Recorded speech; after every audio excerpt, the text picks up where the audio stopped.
자, 여러분 안녕하세요. 이제 두 개의 강의만 더 들으시면 이번 강의까지 포함해서 두 개의 강의만 더 들으시면 상수사 총정리가 모두 다 끝이 납니다. 네, 이제 막바지에 다 나왔습니다. 그동안 대단히 고생 많았어요. 유종의 미를 거둘 수 있도록 끝까지 최선을 다하시기 바랍니다. 우리는 지금 일제 강점기에 대해서 공부하고 있습니다. 일제 식민통치와 항일운동의 모습을 살펴보고 있는데 프린트로 12강이고요. 전 시간에 일제 통치의 모습들, 무단통치, 문화통치, 민족말살통치의 모습을 살펴봤습니다.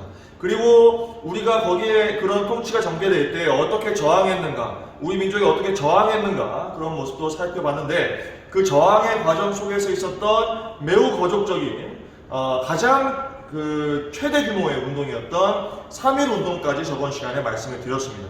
그래서 이 3.1운동의 의미를 여러분들 잘 기억하셔라 라고 말씀을 드렸고, 특히 3.1운동의 의 중에 이제 이런 거족적인 민족운동의 모습을 보고, 그죠? 이 민족 지도자들이 어떻게 합니까? 독립운동을 하나로 묶어낼 수 있는 그런 통합된 단체가 필요하다. 그 다음에 그런 단체는 정부의 형태를 띠는 것이 좋겠다라고 하는 생각을 하게 되고, 그러한 의지들이 모여져서 실제로 이제 대한민국 임시정부가 수립되게 됩니다. 이 대한민국 임시정부는 곳곳에 사실은 세워져 있었어요. 임시정부의 형태를 띈 단체들이 국내에도 있었고, 연해주에도 있었고, 상하이에도 있었고, 그런 여러 개의 정부 형태의 단체들을 하나로 묶어내어서 결국 상하이에 대한민국 임시정부가 수립된 겁니다. 알겠죠? 이번 시간에는 이 대한민국 임시정부의 활동부터 이어가도록 하겠습니다. 대한민국 임시정부의 활동이라고 하면 이거는 국외의 활동입니다. 아래로 내려가시면 국외의 활동이죠. 왜냐하면 대한민국 임시정부가 있는 지역이 중국이에요. 중국의 상하이입니다.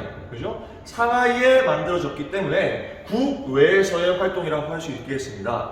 국내에서 어떤 정부 형태를 띈 단체를 만들고 활동하기라는 것은 뭐 거의 불가능한 상태라고 보시면 되고, 이제 국외에서 활동이 전개된다. 자, 그러면 국외 항일운동을 살펴볼 건데 1910년대 때 이제 의병, 그러니까 우리가 일제강점기에 들어가기 전에 국권 수호운동을 하는 과정에서 무장투쟁을 하는 의병 활동들이 있었죠. 그런 의병 활동이 일제 탄압에 의해서 거의 다 위축이 됐지만, 이 사람들이 독립운동 기지를 건설하기 위해서 북쪽으로 이주를 한다.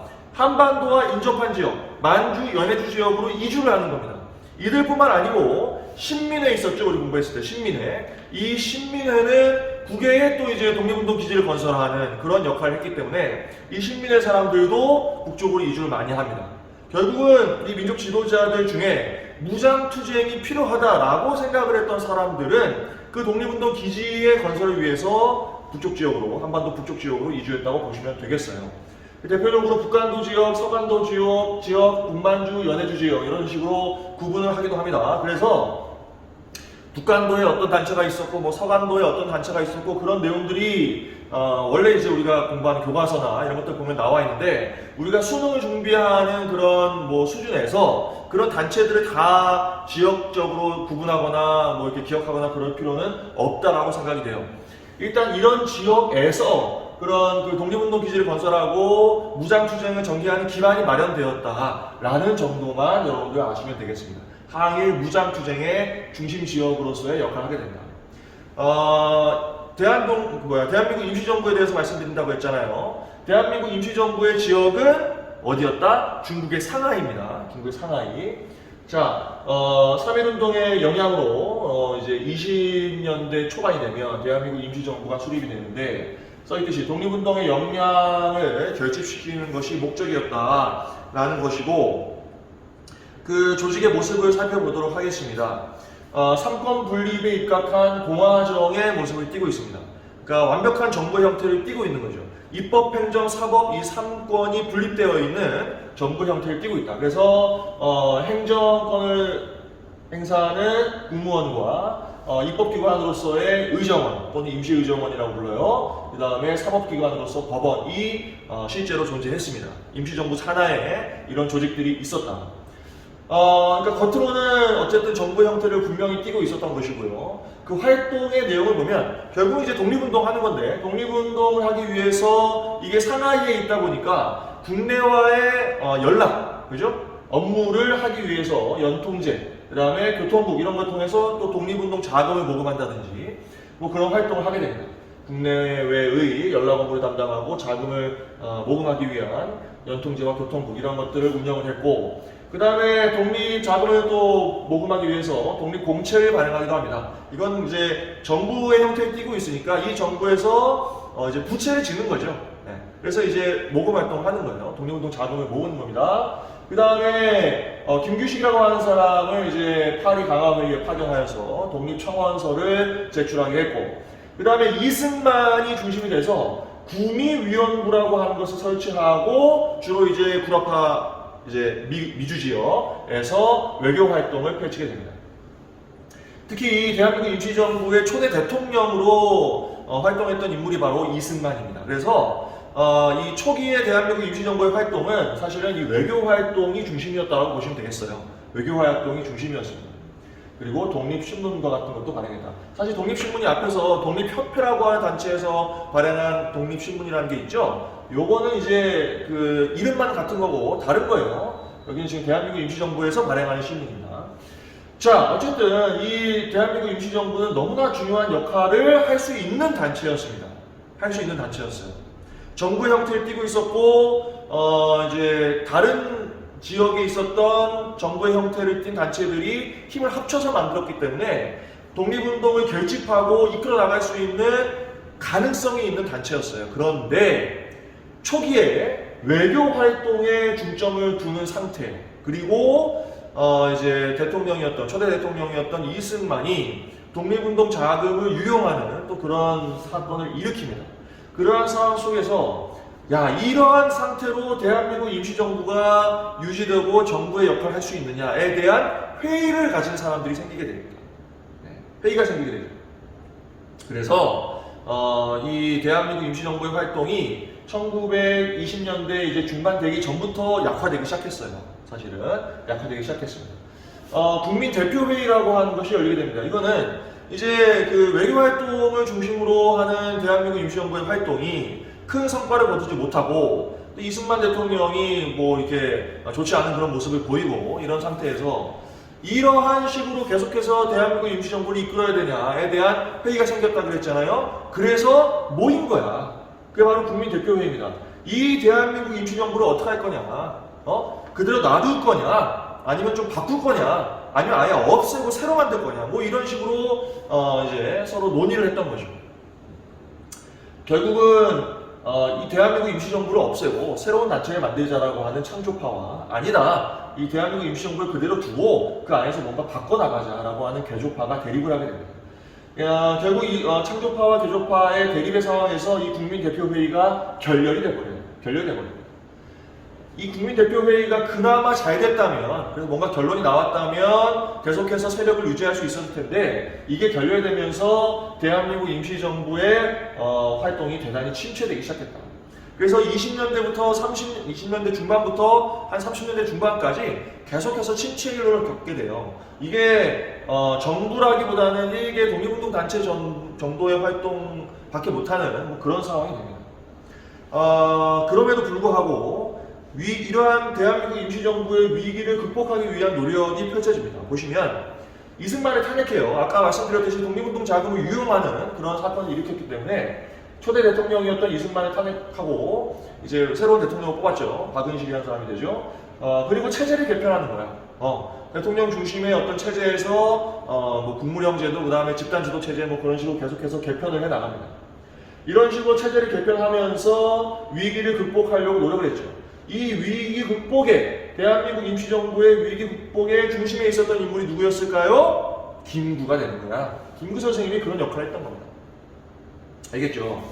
그래서 말씀드렸듯이 어쨌든 이 침체의 상황에서 뭔가 계기를 만들고 그 계기를 통해서 대한민국 임시정부의 활동을 다시 활발하게 만드는 인물이 김구였었는데, 그게 이제 오른쪽으로 쭉 제가 화살표를 해놨는데, 이게 왜냐면 30년대는 그냥 넘어가고요. 여기서 지금 위기를 극복하기 위한 노력을 했잖아요. 화살표가 어디로 이어지냐면 40년으로 가는 거야. 1940년에 충칭이라고 하는 곳에 대한민국 임시정부가 정착을 하면서 다시 매우 활발한 활동을 하게 됩니다. 알겠죠? 그래서 40년대로 이렇게 쭉 연결시켜 놓은 거야. 다시 왼쪽으로 가볼게요. 자, 어디에서 왔어요? 자, 위기를 극복하기 위한 노력에서 세력을 회복하는 그런 활동들이 전개되는데 뭐냐면 한인 애국단이라고 하는 의열투쟁 단체가 만들어집니다. 이 의열투쟁 단체를 이끌었던 인물이 누구야? 김구라고요. 김구가 중심이었다. 그 단체가 뭐라고요? 한인 애국단 이렇게 해놓으니까 여러분 쓰세요. 한인 애국단이라고 하는 단체가 활동을 했고 김구가 그 중심에 있었고 대표적인 그러면 의열투쟁을 했던 의사들이 누구냐? 이봉창 의사와 윤봉길 의사가 있습니다. 이봉창 의사는 이제 그 일왕이죠. 일왕이 탄 마차에다가 폭탄을 던진 인물. 그 다음에 윤봉길은 이제 상하이 홍콩공원에서 일본 정부 요인들, 그 다음에 뭐 군 장성들이 모여서 전승 축하 파티 뭐 이런 거 할 때에 거기다가 도시락 폭탄 던졌죠. 그런 의열투쟁을 했던 사람들이야. 이러한 의열투쟁의 모습을 보고 당시 중국의 국민당 정부가 대단히 감명을 받게 돼요. 일본하고 싸우려면 이렇게 싸워야 된다. 이봉창, 윤봉길처럼 싸워야 된다. 감명을 받습니다. 그래서 이 중국 국민당 정부가 대한민국 임시정부를 적극적으로 지원해주기 시작해요. 네. 그런 지원을 받아서 활발히 활동할 수 있게 되었고 결국은 세력을 회복하여서 어떻게 됐다고요? 1940년에 충칭에 정착했다. 40년대에 전개되는 대한민국 임시정부의 활동을 먼저 보는 거야. 자, 대한민국 임시정부가 40년에 충칭이라는 곳에 정착을 하게 됩니다. 그리고 이때 한국광복군을 창설합니다. 한국광복군, 대한민국 임시정부 직할 부대야. 직할 부대인 한국광복군을 창설하고 이때 사령관이 지청천 사령관이었었고 여기에 김원봉이라는 사람이 합류합니다. 사실 김원봉이라는 사람은 사회주의 계열의 인물인데 이 인물이 이 대한민국 임시정부에 합류를 하게 된다. 나중에 좀 이따가 다시 말씀드릴 거야 이 사람은. 그리고 이 한국광복군은 어떻게 했어요? 대일 선전포고를 했어요. 일본하고 전쟁하겠어 라고 선전포고를 합니다. 이건 뭘 하는 거야? 정부로서의 활동을 하는 거예요. 정부로서 일본 정부에다가 선전포고를 하고 있는 겁니다. 이건 정부로서의 활동을 하고 있는 겁니다. 그리고 실제로 국내 진공작전이라고 하는 것을 준비합니다. 이건 뭐야? 이제 한반도로 들어가겠다는 거야. 한국광복군이 훈련을 받고 어떻게 국내로 진공을 하겠다. 국내로 왜 진공을 해? 국내로 진공을 해야만이 해방이 된다면 해방 이후에 이 대한민국 임시정부의 정치적 입지가 강화되는 거예요. 그래서 국내 진공작전을 준비하고 실제로 추진을 하려고 했는데 이걸 준비하는 과정에서 날짜도 잡았어요. 진공하는 날짜도 잡았는데 그게 1945년 9월이었습니다. 근데 일제는 어떻게 됐습니까? 1945년 8월 15일에 패망했죠. 그래서 이 진공작전은 실제로 추진은 했지만 실행되지 못했습니다. 실패했죠. 이걸 실행하지 못한 것을 김구가 땅을 치고 후회를 했습니다. 왜? 아까 말씀드렸듯이 이런 실제 독립의 과정에서 역할을 해야만이 대한민국 임시정부의 정치적 입지가 올라갈 터인데 그죠? 그걸 하지 못했기 때문에 결국 우리의 의지와 관계없이 해방 이후의 상황이 전개되게 된 거죠. 무슨 말인지 알겠습니까? 네, 그런 상황을 김구 선생님이 아주 땅을 치고 후회합니다. 그래서 결국 우리가 해방 직후에 어떻게 돼요? 우리의 의지와 관계없이 남북으로 분단되죠. 남쪽으로는 미군이, 북쪽으로는 소련군이 주둔하면서 남과 북으로 분단되는 그런 상황이 만들어집니다. 분할점령이 되게 되는 거죠. 자, 어쨌든 대한민국 임시정부가 이런 식으로 활동을 했다. 그 만들어지는 상황부터 침체된 상황, 그 다음에 다시 세력을 회복하는 과정이 전개됐고 40년대 때 활발히 활동했다라는 내용을 먼저 말씀을 드린 거예요. 대한민국 임시정부를 쭉 연결시켜서 말씀드렸습니다. 알겠죠? 자, 다시 돌아올게요. 자, 그래서 이런 활동이 1910년대 때, 그 다음에 1920년대 초에 국외에서 있었던 활동이다 라고 기억하시면 되겠습니다. 자, 이제 다시 올라갑니다. 올라가시면 요 가운데 거죠. 가운데 보시면 뭐예요? 국내 항일운동인데 몇 년대야? 1920년대입니다. 1920년대 때의 국내 항일운동의 모습을 살펴보도록 하겠습니다. 1920년대는 일제가 무슨 통치를 하던 시절이죠? 문화 통치를 하던 시절입니다. 3.1운동 이후의 상황이죠. 이때의 국내의 민족운동은 실력 양성운동이라는 게 전개됩니다. 실력 양성운동이 뭐야? 요거는 어디에 기원하고 있냐면 우리 앞서서 배웠던 국권수호운동의 모습들 중에 애국개몽운동, 신민회라고 하는 단체 있었었죠? 학교 만들고 경제 부흥시키고 하려고 했던 그 계열이 연결되고 있다고 보시면 되겠어요. 20년대 때 실력 양성을 통해서, 즉 아까 말씀드렸듯이 학교를 세우고 교육을 진흥시킴으로써 뭘 한다? 독립을 이룰 수 있다라고 생각하는 사람들이 펼친 운동입니다. 주로 이제 민족주의 계열의 사람들이고요. 소위티시 산업과 교육을 육성하는 것이고, 대표적으로 두 개의 운동을 살펴보겠습니다. 실력 양성 운동은 딱 두 가지만 기억하세요. 물산 장려 운동과 밀립대학 설립 운동입니다. 물산 장려 운동은 경제적 부분이죠. 이건 뭐예요?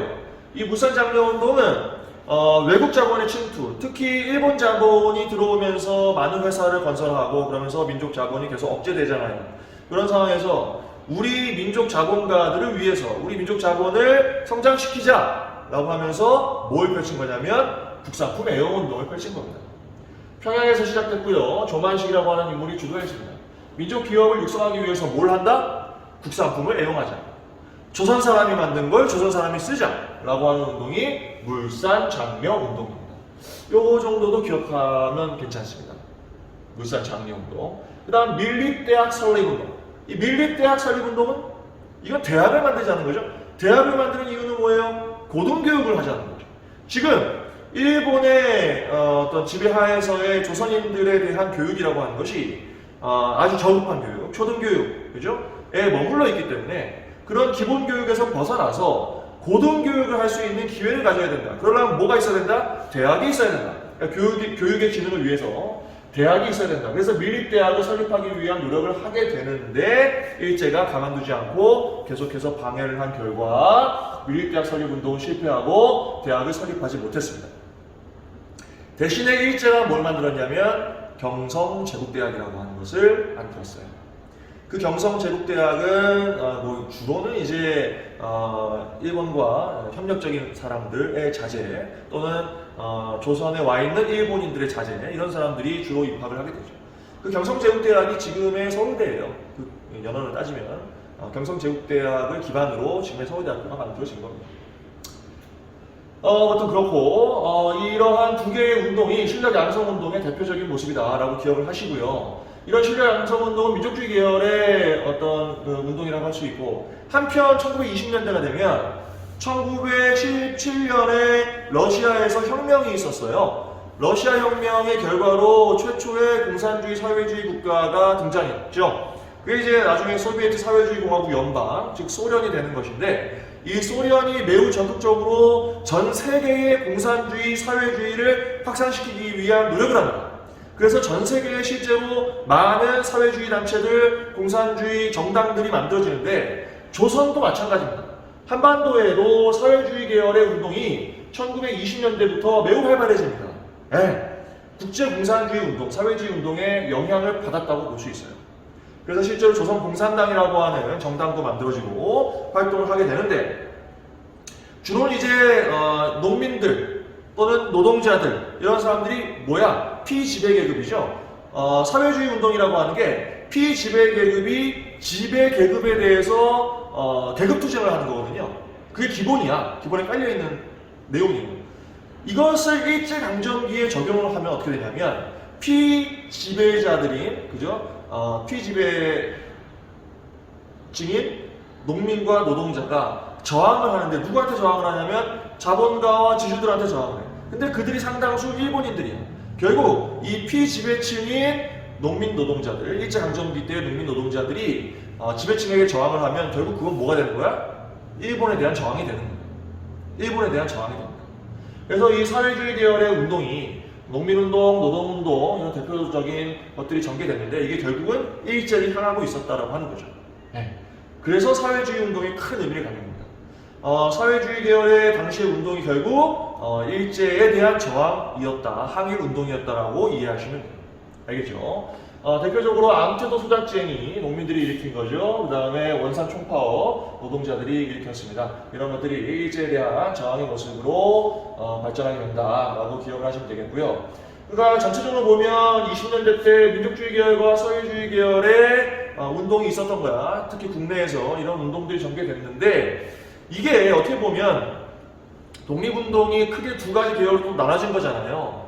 이 두 계열로 나눠진 독립운동을 하나로 묶어야 된다라고 하는 민족유의당 운동이라는 게 전개되는데 그런 민족주의 계열과 사회주의 계열이 힘을 합쳐야 된다. 힘을 합쳐서 일제에 저항해야 된다. 저항할 수 있다라고 하는 가능성을 보여준 사건이 있습니다. 그게 뭐냐면 바로 60만세 운동이에요. 60만세 운동은 앞서 우리 배웠던 3.1운동하고 맥락이 거의 비슷합니다.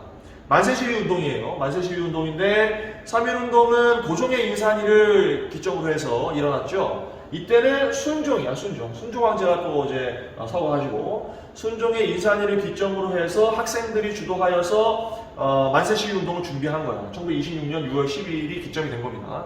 그런데 문제는 뭐냐면 이 60만세 운동을 준비하는 과정에서 민족주의 계열과 사회주의 계열이 연대를 해요. 네, 둘이 힘을 합치게 됩니다. 힘을 합쳐서 이제 만세시위 운동을 준비를 했던 거죠. 이게 중요한 거예요. 왜냐하면 이러한 민족주의 계열과 사회주의 계열이 힘을 합쳐서 뭔가를 준비했다라고 하는 것이 이 두 세력의 힘을 실제로 합쳐서 하나의 단체를 만들 수 있다라고 하는 가능성을 보여준 거거든요. 알겠죠? 그런 의미를 60만세 운동이 담고 있다고 하는 걸 기억하면 좋습니다. 자, 3.1운동과 맥락이 닿아 있는 만세시위 운동이면서 민족주의 계열과 사회주의 계열의 연대의 가능성을 보여준 운동이 60만세 운동이다라고 기억을 하시고 결국은 실제로 민족유의당이 만들어집니다. 이게 사회주의 계열과 민족주의 계열의 연대가 실제 이루어져서 단체가 만들어지는 것인데 그 단체 이름이 바로 신간회가 되는 겁니다. 신간회는 별표로 쳐놓으세요. 별표 신간회. 뭐하고 헷갈리면 안 되지? 우리 앞서서 배웠던 신민회랑 헷갈리지 마시고 이번에는 신간회야. 이 신간회는 사회주의 계열과 그 다음에 비타협적 민족주의 계열. 이건 또 무슨 말이냐면 우리 문화 통치가 그 본질이 뭐라 그랬어요? 민족 분열 통치이고 7.18을 양성하는 통치였다라고 위에서 공부했죠. 여기 위에 나오잖아요. 그죠? 요거 있잖아. 7.18을 양성하는. 그 실제로 이때 자치운동이나 뭐 이런 것들을 펼치는 7.18들이 등장하기 시작했다고 했었죠. 그들이 타협적 민족주의자들이에요. 일제에 타협하고 있다는 얘기입니다. 타협적 민족주의자들이고 그 타협적 민족주의자들은 연대의 대상이 아니야. 그래서 자치로는 배격하는 거야. 자치운동은 배격하고, 그죠? 타협적 민족주의는 배격하고, 오른쪽에. 타협적 민족주의는 배격하고, 사회주의와 비타협적 민족주의가 연합하는 것이 바로 신간회입니다. 알겠죠? 신간회는 뭐다? 사회주의 계열과 비타협적 민족주의 계열이 연합을 한 것이 신간회고, 실제 민족유의당 단체로서 창립이 되었다. 많은 역할을 했습니다. 신간회는 여러 이제 그 산하 기구들이 만들어지고 매우 활발하게 활동을 했어요. 활동을 했고 특히나 1929년에 광주 학생 항일 운동이 일어났을 때, 그죠? 광주에서 학생들이 항일 운동을 펼치죠. 1929년 11월 3일이죠. 광주 학생 항일 운동이 일어났을 때 거기에 진상조사단을 파견하는 활동을 합니다. 그러니까 신간회가 민족유의당 단체라고 하는 것을 기억을 하시고 비타협적 민족주의자들과 사회주의자들의 연대라고 하는 것을 기억하시고 그리고 활동 중에 한 가지만 기억하라고 한다면 바로 광주 학생 항일운동에 진상조사단을 파견하는 등의 활동을 했다라고 기억하시는 것으로 충분해요. 알겠죠? 신간회는 중요한데 그 정도만 기억하시면 됩니다. 오케이. 지금 뭐 하고 있습니까? 우리 1920년대 때에 국내에서의 항일운동을 지금 공부하고 있는 거야. 알겠죠? 그 다음에 마지막으로 29년에 그러면 이제 광주 학생 항일 운동이 일어났다는 것인데 이것은 이제 식민지 교육에 대한 저항, 즉 학생들이 일제강점기를 거치면서 많은 그 조직들을 만들게 돼요. 많은 조직들을 만들게 됩니다. 그래서 그런 조직들이 매우 탄탄해진 상황들 속에서 계속된 식민지 차별교육, 이런 거에 대해서 저항을 하게 됩니다. 직접 계기는 이제 통학 열차를 같이 타고 다니던 일본 학생과 한국 학생들 간의 싸움이 일어난 거죠. 그 싸움을 조사하는 과정에서 일본 경찰이 당연히 일본인 학생에게만 유리한 그런 조사를 하다 보니까 그에 대한 대대적인 반발이 일어났고, 이게 전국으로 확대됩니다. 전국으로. 그 전국으로 확대될 수 있었던 이유는 학생들이 가지고 있었던 그런 조직 기반이 있었기 때문에 가능했던 겁니다. 알겠죠? 이 광주 학생항의운동의 의미는 3.1운동 이후에 일어난 가장 규모가 컸던 운동이라고 할 수 있겠어요. 그러니까 3.1운동이 가장 규모가 크고 그 다음으로 규모가 큰 일제에 저항했던 운동이 바로 광주 학생항의운동입니다. 1929년 11월 3일이 기점이고요. 이 11월 3일이 그래서 지금 현재 뭐라고 불립니까? 학생의 날이라고 불리는 거야. 학생 독립운동 기념일이죠. 학생의 날. 알겠죠? 자, 이렇게 해서 지금 20년대 때 국내의 항일운동의 모습을 살펴봤습니다. 됐죠? 그 다음에 국내 항일운동을 좀 더 볼게요. 오른쪽으로 갑니다. 이제 3, 40년대로 갑니다. 3, 40년대는 일제가 뭘 하던 시절? 3, 40년대는 일제가 뭘 하던 시절? 민족 말살 통치를 하던 시절이죠. 민족 말살 통치를 하는 과정 속에서 우리의 민족성을 없애기 위해서 우리의 역사를 왜곡하고 우리의 그림, 한글 교육을 못하게 하는 뭐 그런 모습을 보이게 됩니다. 그러면 우리는 어떻게 해? 우리의 글, 말을 지키기 위해서, 우리의 한글을 지키기 위해서 노력하고 또 우리의 역사를 지키기 위해서, 우리의 한국사를 지키기 위해서 노력을 하게 되죠. 가만히 있지 않았던 거예요. 민족성을 말살시키려고 그래? 우리는 더 지킬 거야. 우리의 역사를 지킬 거야. 우리의 글을 지킬 거야. 그런 활동들이 3, 40년대 때 전개됐다. 이제 대표적으로 조선어학회라고 하는 단체가 1931년에 만들어집니다. 시작은 조선어 연구회에서 발전한 거고요. 이 조선어 연구회는 각야날이라고 하는 날을 제정했어요. 이 각야날이 지금의 무슨 날? 한글날이 되는 겁니다. 한글날. 이 조선어학회가 여러 활동을 했는데 그 중에서도 특히 우리말 큰사전이라고 하는 것을 편찬하려고 했어요. 우리말 큰사전 편찬을 추진했는데 성공하지 못합니다.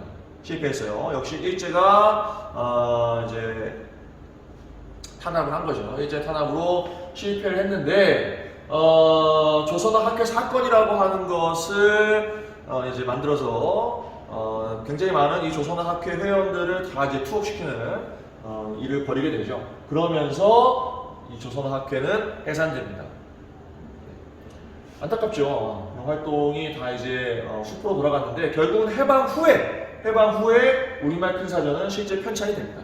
편찬이 됐어요. 이때는 잠시 실패했지만 나중에 다시 편찬이 됩니다. 조선어학회 정도의 단체는 또 역시 기억하면 좋고요. 그 다음에 우리의 역사를 지키기 위한 노력. 왜냐하면 일제가 지속적으로 식민사관, 한국의 역사를 왜곡하는 거죠. 식민사관이라고 하는 것은 결국 일제강점기 때에 일제가 한국을 지배하는 것을 정당화하는 역사관이에요.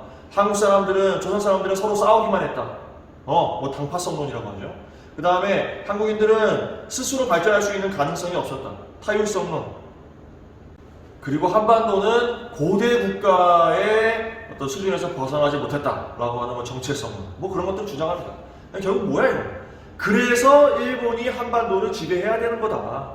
지배를 정당화하려고 하는 역사 왜곡을 일삼자. 그에 대한 저항으로서 열심히 우리의 한국사를 연구하고 그렇게 날조되고 있는 식민사관에서 벗어나려고 하는 그런 노력을 하게 됩니다. 민족주의 사학이라고 해서 우리의 민족이 중심이 되는 역사 연구를 해야 된다라고 하는 사학이 있었고, 신채호, 박은식이 대표적인 사학자들이었었고요. 이들은 뭐 아주 유명한 독립운동가들입니다. 그 다음에 실증사학은 이제 역사를 있는 사실 그대로만 객관적으로만 볼 수 있다라고 생각했던 것이 실증사학인데, 이건 약간 나중에 친일적인 모습을 약간 띠게 됩니다. 띠게 되고, 그다음 사회경제사학은 마르크스의 유물사관을 한반도에 적용할 수 있다라고 하면서 발전시켰던 것이 사회경제사학이고, 역시 뭐 정체성론 같은 식민사관을 극복하는 그러한 역할을 하는 사관이었다라고 할 수 있겠습니다. 자, 이런 식으로 우리 역사와 우리의 글을 지키기 위한 노력을 해 나갔다. 언제? 1930, 40년대 때 우리의 민족성을 없애려고 할 때 이런 노력을 하고 있었다라는 것을 기억하시면 되겠습니다. 이렇게 하면 국내의 한일운동에 대한 모습은 다 설명을 드렸고요. 이제 마지막으로 국외에서 있었던 1920년대, 1930, 40년대 때의 한일운동의 모습을 살펴볼 건데, 이때 국외에서 전개된 활동들은 무장투쟁들입니다. 그 무장투쟁의 모습을 살펴보도록 하겠습니다. 자, 이제 그럼 밑에 내려와서 1920년대 때의 국외의 항일운동부터 살펴보도록 하겠습니다. 지금 20년대, 30년대 국외의 항일운동만 보면 돼요. 왜냐하면 우리가 1910년대 때의 국외 항일운동은 대한민국 임시정부를 중심으로 살펴봤고요. 그 다음에 오른쪽으로 와서 20년대의 국외 항일운동인데 주로는 무장 독립투쟁 또는 무장 독립전쟁이 전개되는 모습이라고 보시면 되겠습니다. 이러한 무장 독립전쟁이 전개되는 것도 3.1운동의 영향이라고 볼 수 있어요. 3.1운동으로 어떤 민족의 독립에 대한 의지, 이러한 것들이 막 불타오르는 그런 시절이었기 때문에, 요럴 때에, 이제 만주 지역, 연해주 지역을 중심으로 해서 무장 독립투쟁들이 전개되는 겁니다. 자, 요걸 기억하는 방법을 말씀드릴게요. 두 개를 묶어서 기억한다. 어떻게? 두 개. 자, 두 개의 전투를 기억하시고 두 개의 참변을 기억한다. 알겠죠? 그리고 3부가 성립되고 미사일 협정이 체결되는 순으로 두 개씩 묶어서 여러분들 기억하시면 훨씬 이해하기 편합니다. 먼저 봉오동 전투라고 하는 전투가 있죠. 이 봉오동 전투는 써있듯이 홍범도 장군이 이제 주도하는데, 대한 독립군이라고 하는 부대와 다른 독립군 부대들이 연합해서 전투를 펼쳐나갑니다. 봉오동이라고 하는 것은 이제 지명이고요, 그죠? 여기에서 일본 정규 부대가 독립군과 교전을 하게 된 거야. 근데 이 전투에서 독립군이 승리를 얻었다. 대승을 얻었어요. 네. 그래서 일본군이 어떻겠어요? 대단히 화가 났겠죠, 그죠? 정규군대도 아니잖아요. 독립군인데, 이게 어떻게 보면 의병이라고 볼 수도 있거든요. 이런 군대한테 졌다라고 하는 것. 그 다음에, 안 그래도 지금 3.1운동 이후에 이 조선의 독립의 의지를 꺾어야 되는데, 오히려 지금 당했잖아요. 열받죠? 일본 입장에서는. 일제 입장에서는 그래서 훈춘 사건이라고 하는 사건을 이제 조작을 해서 다시 한번 독립군을 색출하고 독립군과 교전을 벌이게 되는데, 그것이 바로 청산리 전투입니다. 북로군정서 대한독립군이라고 되어 있죠. 북로군정서라고 하는 독립군 부대의 장이 누구였냐면 김좌진 장군이에요. 요거는 이제 홍범도고, 김좌진 장군, 홍범도 장군의 독립군 부대가 연합을 해서 또 일제하고 교전을 했는데, 일본 제국주의 정규 군대하고 이제 교전을 했는데 거기에서도 이제 승리한다는 거죠. 네. 그래서 이 무장 독립투쟁의 가장 대표적인 전투 두 가지가 바로 봉오동 전투와 청산리 전투야. 그래서 요거는 무조건 기억하시는 거야. 알겠죠? 봉오동 전투, 청산리 전투가 나오면 이거 우리가 일본군에게 대승을 거뒀던 독립군의 전투구나 라고 기억하시면 됩니다. 이거 묶어서 기억하는 거야. 봉오동 전투, 청산리 전투에서 승리해서. 그러니까 또 일제가 어떻게? 보복을 가하죠. 보복을 가하는데 그 보복의 대상이 누구냐면 독립군을 약화시키고 무력화시키기 위해서 그 기반이 되는 간도 지역에 살고 있었던 한인들, 민간인들을 향해서 보복을 하게 되는 거야. 알겠죠? 그래서 그 사건을 간도 참변이라고 합니다. 간도 참변. 간도 지역에 살고 있는 한인들을 이 독립군을 색출한답시고 무자비하게 살육을 한 사건입니다. 엄청난 참변을 당했어요. 간도 참변입니다. 간도 참변. 이렇게 간도 참변을 당하니까 어떻게 돼? 이게 또 독립군 세력이 위축이 되죠. 그죠? 근거지가 상실되는 거야. 간도 지역이 대표적인 독립군의 근거지인데 그 지역에서 활동하기가 힘들어진 거죠. 그래서 어떻게? 이동을 했어요. 어디로? 북쪽으로 이동을 합니다. 북쪽으로. 더 올라가는 거죠, 위로. 북쪽으로 어디까지 가냐면 당시 이제 러시아가 소비에트 정부로 전환된 상태였었죠. 이제 러시아 혁명이 일어난 다음에 공산주의 정권이 들어섰잖아요. 공산주의 국가가 만들어졌죠. 그 소비에트 정부가 이 독립군을 지원해주겠다라고 하는 의지를 표명을 해요. 그래서 어디까지 가냐? 자유시라고 하는 곳까지 가는데 이게 이제 시베리아입니다. 그러니까 소비에트 정부의 영토죠. 그곳까지 가게 됩니다. 그곳 자유시라고 하는 곳으로 가게 되는데 문제는 이제 러시아 적군, 이거 혁명군이에요. 러시아 혁명군이 이 독립군을 향해서 무장 해제를 요구해요. 그러니까 독립군이니까 어쨌든 군대니까 무기를 들고 갔을 거 아니야, 그죠? 그리고 그 무기를 쉽게 얻었겠냐? 독립군들이 얼마나 어렵게 무장을 했겠어요, 그죠? 근데 그 무장의 해제를 요구하는 거야. 그러자 이 무장 해제를 독립군들 중 일부가 거부를 합니다.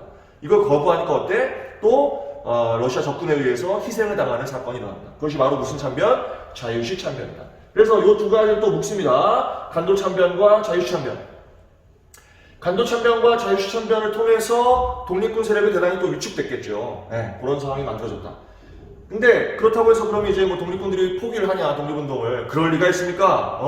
우리의 독립의 의지가 그렇게 쉽게 꺾이겠어요? 이런 참변을 당했음에도 불구하고 다시 한번 독립군을 재편하는 과정이 전개됩니다. 그래서 삼부라는 게 형성이 돼요. 이게 다시 이제 만주 지역으로 다시 내려옵니다. 삼부 내려오면서 이제 삼부라고 하는 게 성립됐는데, 삼부가 뭐냐면 참의부, 정의부, 시민부, 이 세 개의 부를 합쳐서 삼부라고 부르고, 이 삼부는 특정한 지역을 어떤 행정적으로도 통치하는 그런 모습을 보였습니다. 그래서 자치정부의 성격을 띠고 있어요. 이 삼부는 독립군 부대이면서 자치정부의 성격을 띠고 있다. 군정과 민정을 함께하는 그런 모습을 띠고 있는 것이 바로 삼부다라는 거죠. 알겠습니까? 그런데 이 삼부가 성립되었을 때 요거를 또 어떻게? 요거를 또 약화시키고 무력화시키기 위해서 조선 총독부가 만주 군벌과 함께 미스야 협정이라고 하는 걸 체결합니다. 그래서 이 미스야 협정을 통해서 독립군을 토벌하는 그런 활동을 펼쳐나가게 되지요.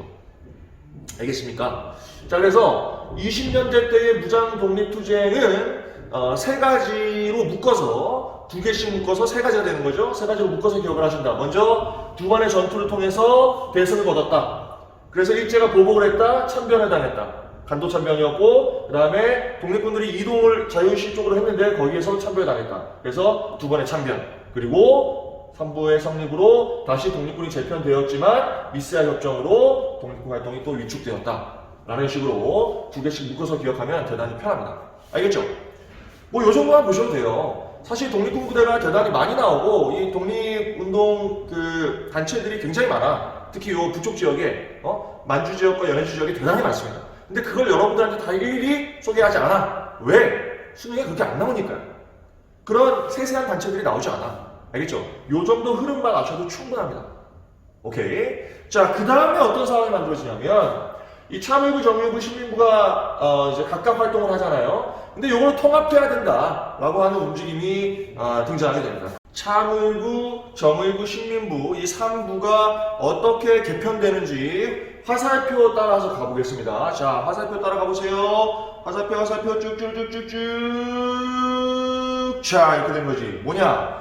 1920년대 말부터 이 3부를 통합하자라고 하는 통합운동이 전개됐는데, 이러한 통합운동은 뭐에 기인한 거냐? 우리가 20년대 때 국내의 항일운동에서 다뤘던 바로 민족유일당, 그죠? 그러니까 타협적 민족주의를 배제하고 비타협적 민족주의와 사회주의 계열은 서로 연합해서 일제에 항거해야 된다라고 했던 그 민족유일당의 모습이 국외에서 나타나는, 국외의 민족유일당 운동이라고 볼 수 있어요. 이 3부를 통합하는 통합적인 민족협동 전선을 만들어내자라고 했던 겁니다.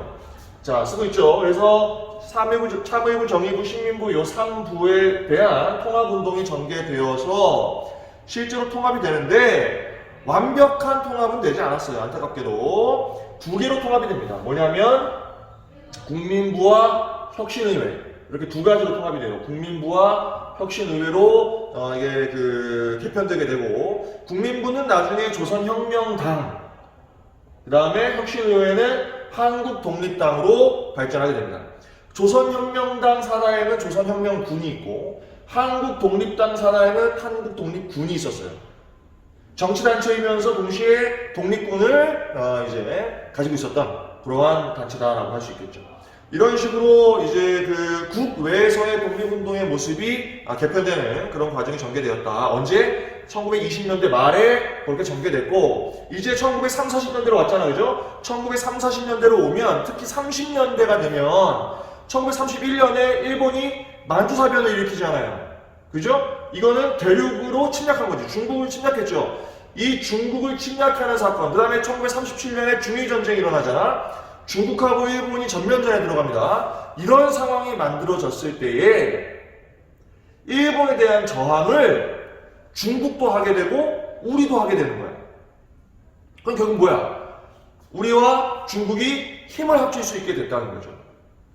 자, 그래서 1930년대 보면 한중 연합작전이 전개될 수 있었다. 힘을 합쳐서 일본에 저항하는 거야. 중국과 한국이 힘을 합쳐서 일본에 저항하게 된다. 자, 배경 보시면 아까 말씀드렸듯이 만주사변으로 일본에 대한 감정이 안 좋아지죠. 중국 내에서의 반일 감정이 고조되고 그런 상황에서 한국 독립군도 중국하고 연합을 했고 조선혁명군도 중국하고 연합을 합니다. 이해되죠? 네. 여기 조선혁명당과 한국독립당이 있었죠. 요 산하에 조선혁명군과 한국독립군을 얘기하는 거야. 굉장히 많은 독립군 단체들이 또 나오는데 사실은 요 3, 40년대 때 다 필요 없고 너무 자세히 하실 필요 없고 한국독립군, 조선혁명군 정도는 아시면 좋아요. 알겠죠? 그리고 이게 다시 한번 또 연합을 합니다. 왜냐하면 그 민족협동전선, 일제에 저항을 하기 위해서 힘을 합쳐야 된다고 하는 협동전선의 움직임이 계속 있었기 때문에 민족혁명당이라고 하는 모습으로 또 이게 연합이 돼요. 그래서 사회주의 계열이었던 김원봉과 이제 그 민족주의 계열이었던 지청천 조소왕 등이 서로 연합을 하게 되죠. 그래서 좌우가 결집하는 이러한 상황이 또 만들어지게 된다. 알겠죠? 자, 흐름 알겠죠? 중국을 일본이 침략했어. 그러니까 한중 연합작전이 가능해졌죠. 그런 상황에서 이 민족주의 계열과 사회주의 계열이 힘을 합쳐서 또 일제에 항거하자라고 하는 민족협동전선의 운동, 민족유일당의 운동이 계속 진행되는 과정 속에서 민족혁명당이라고 하는 당이 만들어졌다. 오케이? 그리고 민족혁명당을 기반으로 해서 김원봉이 주도하는 조선의용대라고 하는 독립군 부대가 활발히 활동하게 됩니다. 언제? 1938년에. 이 30년대 말 40년대 때 활약했던 독립군 부대는 조선의용대하고 하나 더 기억하면 되는데 그게 뭐야? 우리 저번 시간에 했던 뭡니까? 오늘 시작할 때 했던 한국광복군. 네, 이렇게 기억하시면 돼요. 조선의용대와 한국광복군이 30년대 말 40년대에 활약했던 독립군 부대의 대표이다라고 기억하시면 되겠고, 이 조선의용대의 일부 세력을 이끌고 김원봉이 한국광복군에 합류하게 됩니다. 네. 그래서 한국광복군은 사회주의 계열의 일부도 흡수하는 그런 모습의 독립군이었다라고 기억하시면 되겠어요. 이 부분은 우리가 앞서서 했으니까 따로 설명드리지 않겠습니다. 자, 이렇게 하면 3, 40년대 때의 국외의 항일운동까지 살펴본 겁니다. 무슨 말인지 알겠죠? 자, 이제 우리는 어떻게 되는 거야? 해방을 맞게 되죠. 1945년 8월 15일에 해방을 맞게 되고 광복을 이루었습니다. 자, 우리는 어떻게 광복을 할 수 있었나요? 우리는 어떻게 해방될 수 있었죠? 일제로부터? 어떻게 된 거야? 일본이 미국과의 전쟁에서 패배했어. 그래서 핵폭탄 맞고 무조건 항복함으로써 우리가 광복을 맞이할 수 있게 된 건가? 맞죠? 맞습니다. 그런데 핵심은 뭐냐? 정말 이유는 뭐냐? 제가 생각했을 때는 지금 우리가 공부했던 이 과정들이에요. 국내와 국외를 가리지 않고 계속해서 일제에 항거했던 이 많은 일들, 그죠? 이 많은 일들을 우리가 해냈기 때문에, 독립에 대한 의지를 가지고 있었기 때문에, 그러한 독립의 의지를 여러 국가들이 알고 있었기 때문에 일제가 패망했을 때 우리는 독립을 이룰 수 있었던 것이다 라는 겁니다. 무슨 말인지 알겠죠? 그런 식으로 우리가 우리의 독립과 우리의 광복을 좀 주체적으로 생각하실 필요가 있습니다. 자, 고생하셨고, 이렇게 하면은 이제 1910년부터 1945년, 즉 일제강점기 때 전개됐던 일제의 식민통치의 모습과 항일운동, 그에 대한 저항의 모습을 살펴봤습니다. 자, 고생하셨고요. 다음 강의가 마지막 강의입니다. 13강의 현대사 부분으로 다음 강의에 이어서 하도록 하겠습니다. 고생하셨어요. 다음 강의에서 만나요.